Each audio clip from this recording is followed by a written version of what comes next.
తెలంగాణ ముఖ్యమంత్రి రేవంత్ రెడ్డి గారి యొక్క వ్యాఖ్యలు బాధ్యత రహితమైనది, నిరాధారమైనటువంటి ఆరోపణలు.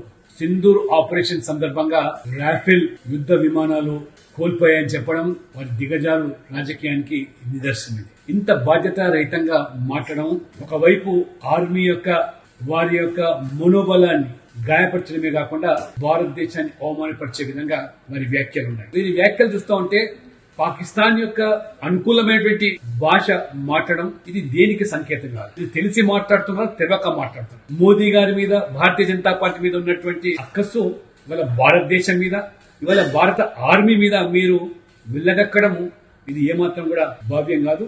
నరేంద్ర మోడీ గారు మొదటి నుంచి కూడా ఏ రకంగా ఉగ్రవాదాన్ని ఉక్కుపాదంతో అణచివేయడానికి, క్రాస్ బార్డర్ టెర్రరిజాన్ని కూడా ఏ రకంగా అంతం చేస్తున్నారో, ఊరిలో జరిగిన సంఘటన కానివ్వండి, పుల్వామాలో జరిగిన సంఘటన పట్ల ప్రతీకారంగా ఏ రకంగా మన ఆర్మీ సైనికులు ఉగ్ర శిబిరాలను ధ్వంసం చేశారో మొత్తం ప్రపంచం చూసింది.